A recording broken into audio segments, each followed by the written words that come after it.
On the Sea Islands off South Carolina and Georgia, there is a man whose mailbox reads Smalls, or Green, or Washington, ordinary American surnames. But his grandmother called him something else, a name she only said at home, never written on any form, that historians missed for 200 years. When a linguist finally wrote those names down in the 1930s, he filled a book with 4,000, nearly every one straight from West Africa. The surnames are a decoy.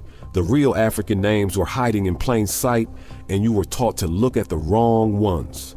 So let me tell you what this video actually is, because it is not the countdown you are expecting. Every other time someone promises you West African names in Black America, they point at surnames, and then they are usually wrong, because Gullah Geechee surnames are overwhelmingly English. Smalls, Green, Brown, Washington, Hayward, those are the names of enslavers, or names taken at freedom, the same story as everywhere else in the South. If you go looking for Africa on the mailbox, you will not find it. The Africa is in the given name, and to understand why, you have to understand who the Gullah Geechee people actually are, because they are not like any other Black community in America. Along the rice coast of South Carolina and Georgia, the Sea Islands and the marshy lowlands behind them, enslaved Africans were kept in unusual isolation. The land grew rice, and rice was deadly work in malarial swamp, so white planters left the coast for months at a time to escape the fevers, leaving Black communities that were overwhelmingly African, densely concentrated, and cut off from the mainland by water and marsh. On some islands, the enslaved outnumbered whites 9 or 10 to 1. And there was a second thing, and it is the crucial one. The planters specifically wanted Africans from the rice-growing regions of West Africa, from the area around Sierra Leone, the Windward Coast, the Rice Belt, because those Africans already knew how to cultivate rice. The tidal irrigation, the dikes and sluices, the winnowing, the sweetgrass baskets used to fan the grain, the fundamental technology of Carolina rice, wealth came out of West African heads and hands. The planters were not buying generic labor. They were buying expertise, and they knew it, and they paid a premium for it. So picture the opposite of the melting pot. Picture a stretch of islands where a majority African population, drawn heavily from one region of West Africa, was left alone together for generations, doing the same work their grandparents had done on the other side of the ocean. What happened there is that Africa did not dissolve. The language survived and became Gullah, a full Creole tongue with African grammar under English words. The foodways survived, the rice at the center of every meal, the okra, the field peas, the one-pot cooking. The crafts survived. The coiled sweetgrass baskets still made on the roadside near Charleston today are the same baskets, made the same way as the rice fanning baskets of Sierra Leone. The stories survived, Anansi the Spider, Br'er Rabbit, the Trickster, and the name survived, but they went underground into a place the slaveholders could not reach. That place is the basket name, and that is where this video is going. We are going to work through the real West African names of the Lowcountry, not the surnames, the true names, and I am going to show you the system underneath them, because once you see it, you cannot unsee it in your own family. Start with the system itself, because it is the key to everything. Gullah Geechee families kept two names for every child.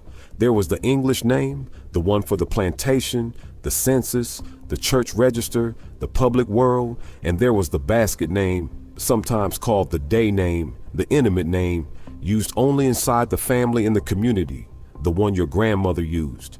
Two names, one person, one for the people who owned you and one for the people who loved you. The public name was surrendered. The private name was kept. The linguist who finally documented this was Lorenzo Dow Turner, the first professionally trained African-American linguist.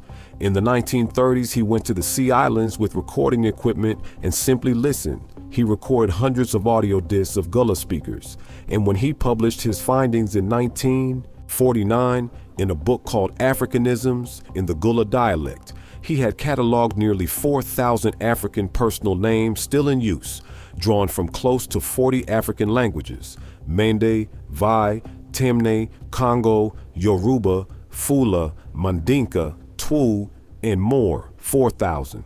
Not borrowed, not remembered as history.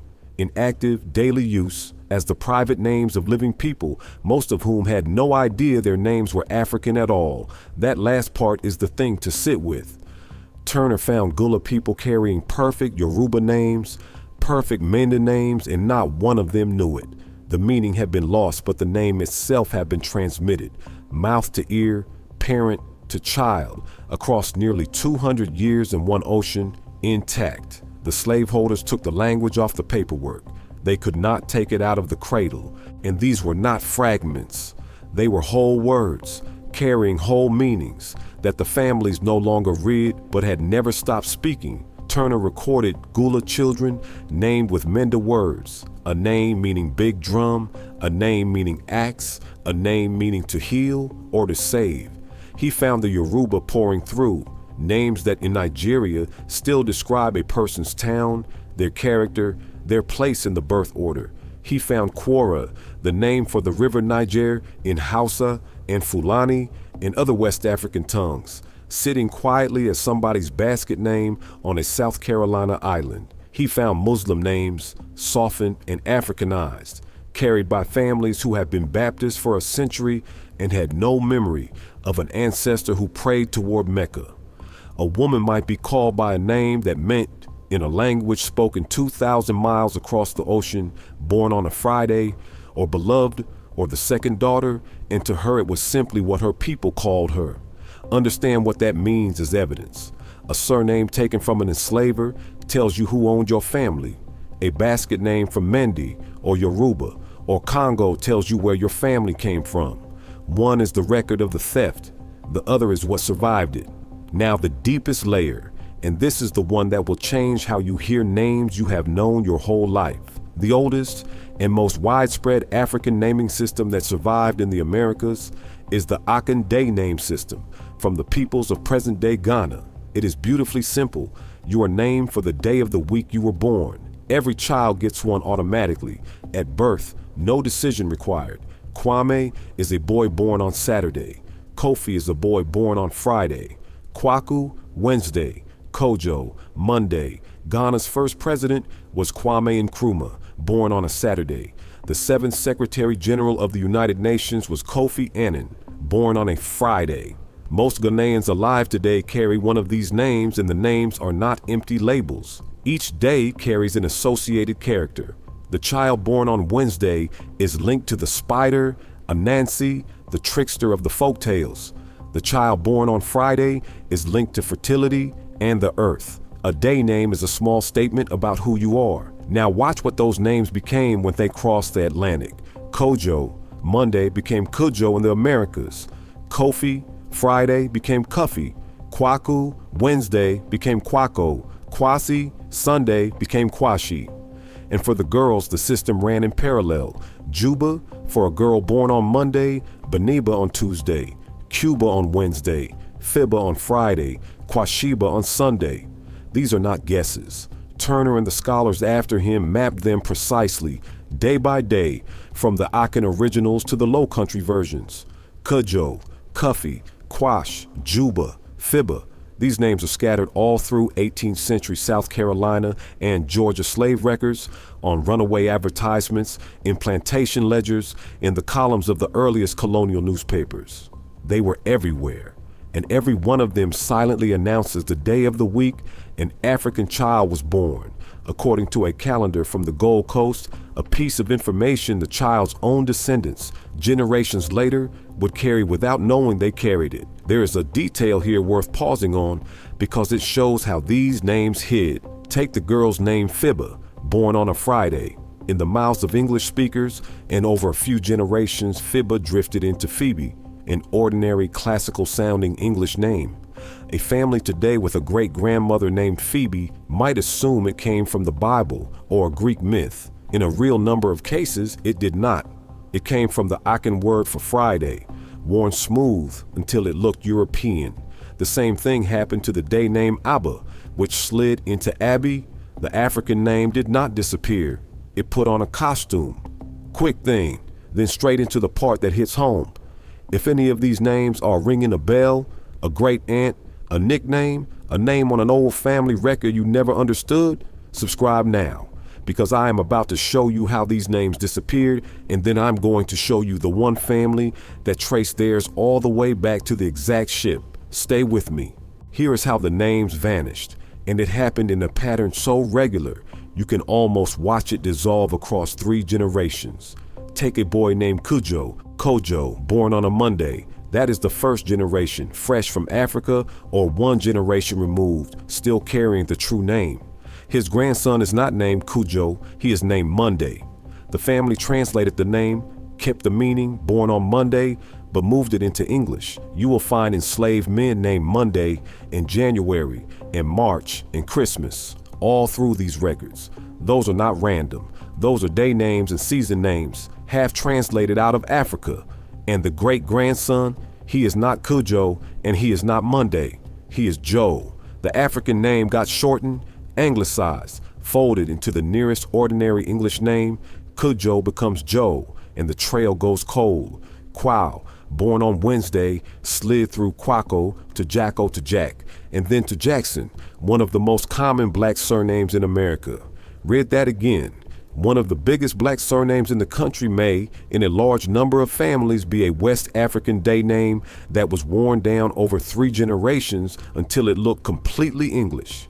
That is the erosion, Africa to translation to English, and by the 3rd generation, the family no longer knows. This is why the surnames lie to you, and why the given names, the basket names, the ones that got whispered instead of written, held the truth longer. The written name was under the slaveholders' control.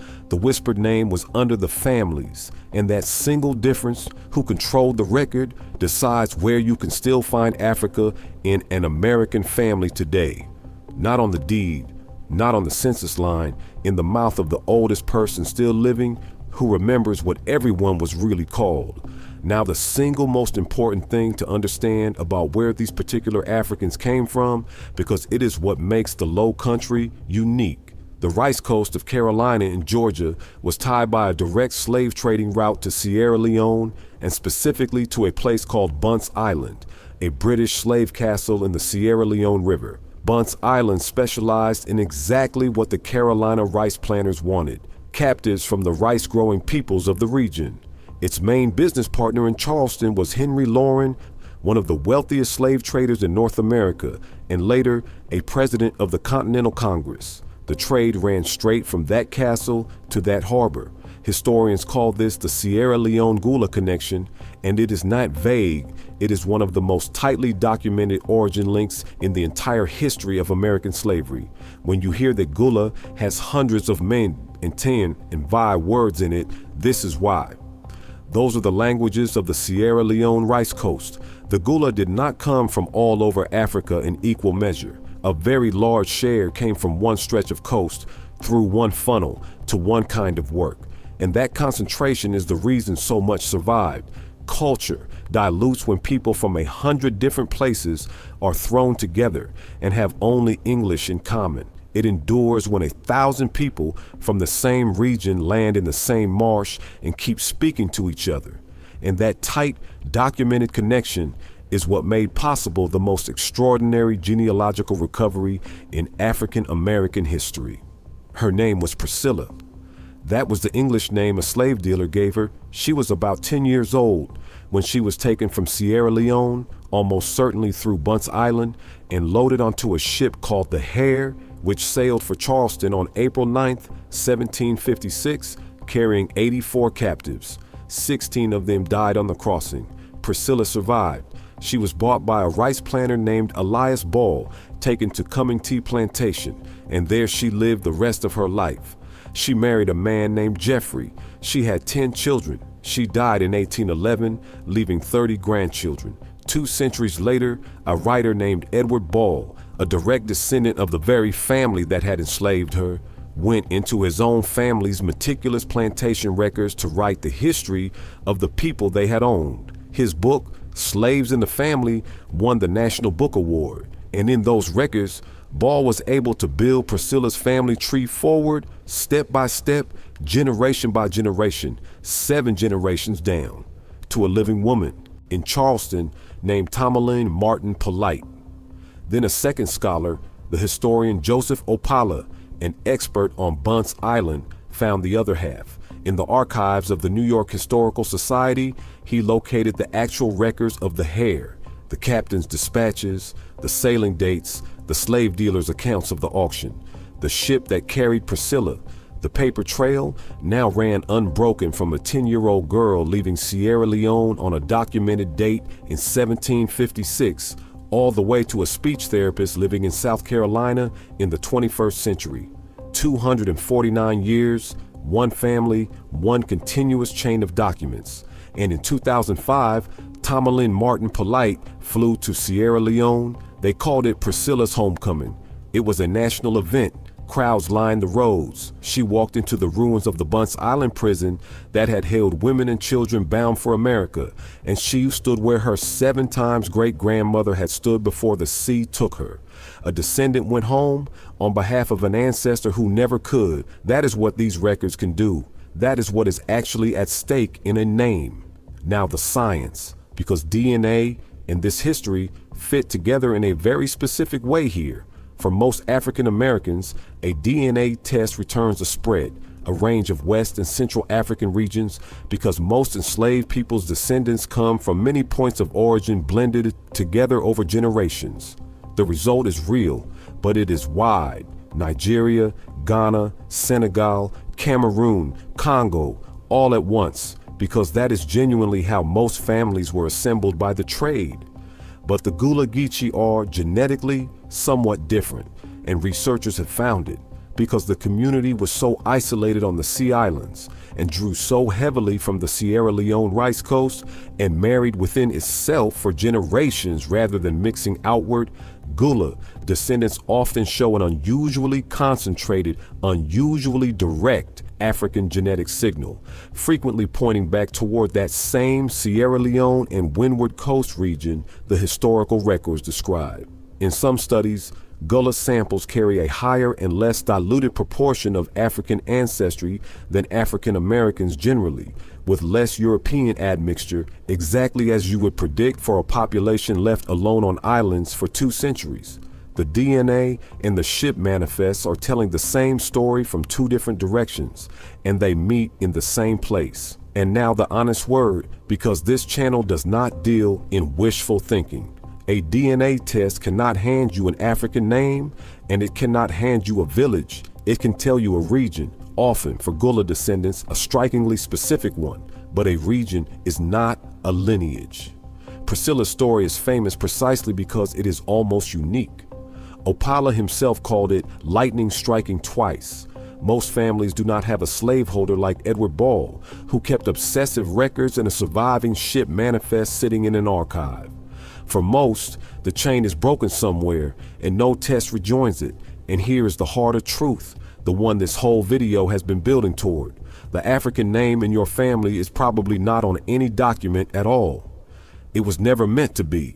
The basket name was the private name, the whispered name, the one the slaveholders' paperwork deliberately never captured. So the place to look is not only the archive, it is the oldest living person in your family. It is the nickname nobody could explain. It is the name your grandmother used that never appeared on a single form, because that, far more often than the surname, is where Africa actually survived. One more honest caution, because precision is the whole point of this channel. Not every Gullah family traces to Sierra Leone, and I do not want you to hear that and lock onto it as a certainty.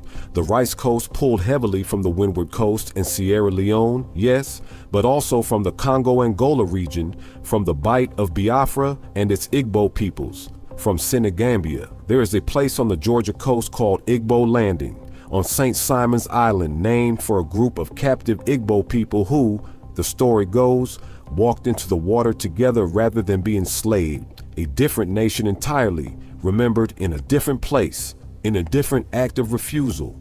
Turner's 4,000 names come from close to 40 languages precisely because the Gullah, though more concentrated than most, were still a blend. So a basket name is a powerful clue to a region and a people. It is not by itself a passport to one country. The name points, the documents where they survive confirm, and the DNA measures the blend behind both. So here's what to do. First, before you do anything else, go ask. Call the oldest person in your family and ask for every nickname, every "we always called him," every name that was used at home but never written down. Ask specifically about names that sound like nothing else. Not Bob for Robert, but the ones no English name explains.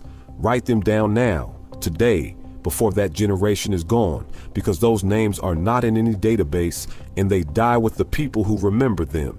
This is the one piece of research on this entire channel that has a deadline, and the deadline is a human lifespan. Then take those names and the unusual given names in your old family records, the Cudjos, the Jubas, the Mondays, the Cuffies, the Phoebes, the names that never quite made sense, and check them against Lorenzo Dow Turner's Africanisms in the Gula dialect, which lists nearly 4,000 of them with their African sources.